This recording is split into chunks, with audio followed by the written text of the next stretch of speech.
Ron Darling back here on the Rich Eisen Show. How you doing, Ron?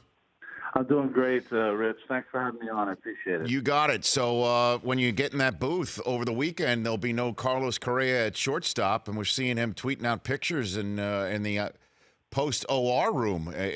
How do you think this affects a team that's been on such a roll to this point this season? Well, I think that luckily they have such a big lead that they can probably afford to take this hit. You know, he's one of the greatest players we have, greatest young players that we have. I sustained the same injury, so he should be back in no time, a couple of months or so. But and plus he's so young.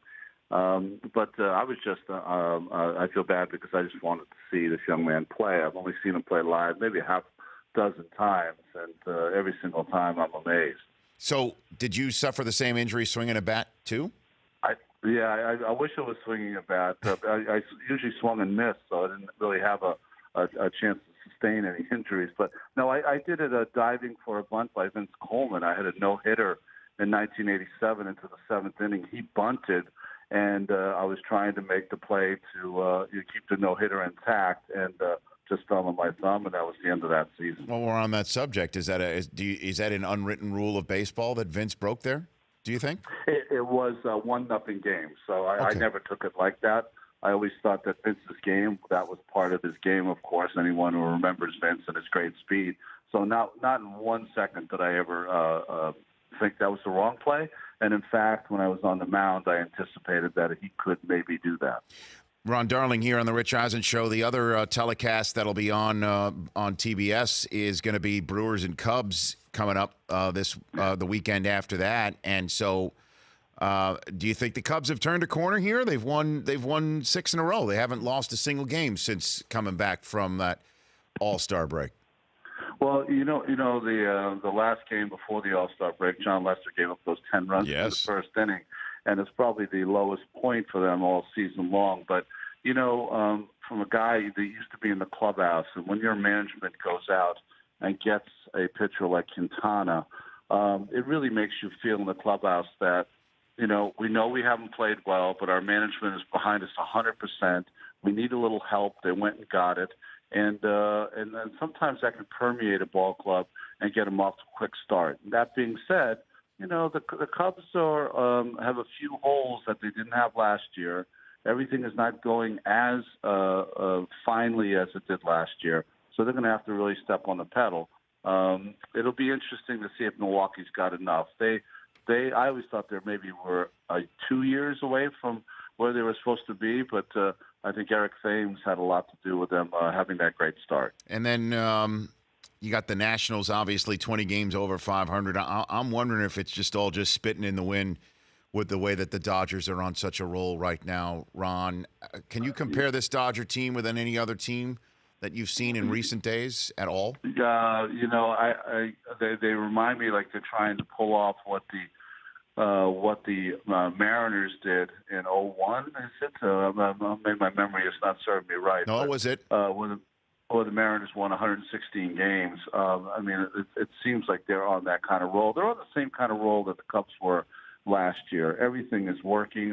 Alex Wood is a very good pitcher. I don't know if he's an 11-0 pitcher. Justin Turner is an outstanding player. I don't know if he's a 370 hitter.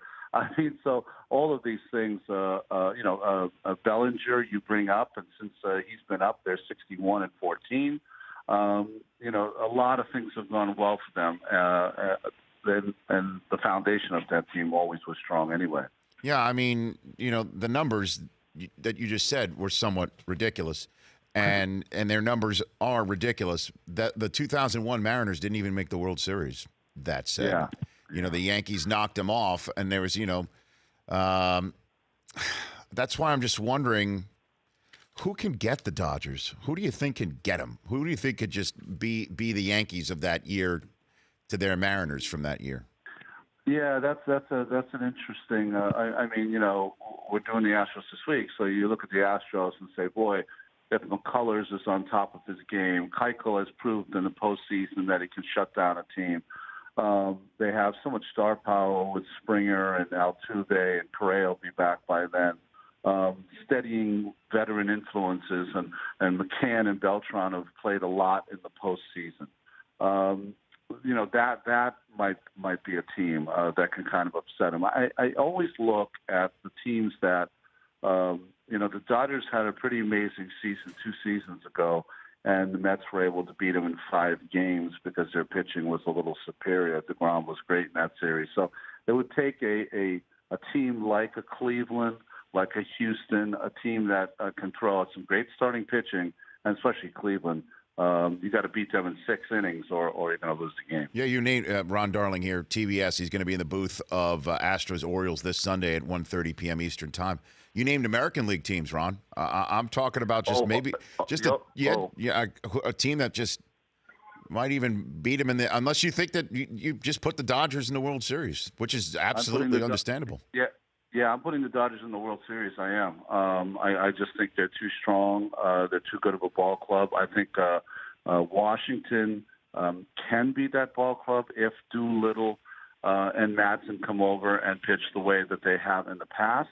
That could change their whole dynamic, because when we talk of the elite teams in baseball, it's the Dodgers, the Astros, and Washington is left out only because of their bullpen inefficiencies. But if that changes with Doolittle and Madsen, then Washington is going to be one of those teams. So if you want me to name a National League team, and I am conceding the World Series to the Dodgers, but if a National League team could stop them, it could be the Nationals, because of Harper and Zimmerman and Rendon and on. Murphy, of course, I can't leave him out, because they have the hitting maybe to scratch a couple of runs against that good pitching staff. Well, I mean, you can't leave out Murphy, because there are at least some Washington Nationals, New York Mets games for him to torture the Mets the rest of the season. It's unbelievable, Ron.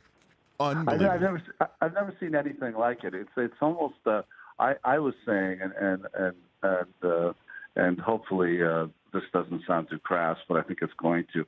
Murphy against the Mets is like a dream come true for the guy who gets divorced and gets his money back. You know what I mean? It's just amazing that he is able to do to the Mets, because they did not offer him a long-term deal.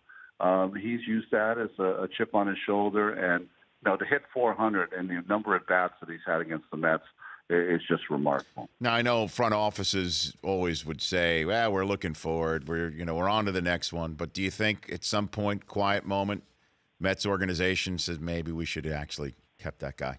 You think, Ron? Well, think about it this way. The Mets could, when they bring up their young shortstop Rosario, have Rosario at shortstop, Daniel Murphy at second base, and Justin Turner at third. He also was a guy who was not tendered a contract by the New York Mets. So that would be certainly an upgrade for this ball club. So that's a yes, is basically what you're saying. Yes. Oh, my gosh, Ron. Hey, Ron, always a pleasure chatting with you. Have fun with the TBS games and everything else going on. Say hi to your lovely wife, and we'll chat soon. Yeah, and we'll talk all during the post, okay? Look forward to it. That's Ron Darling. The Rich Eisen Show.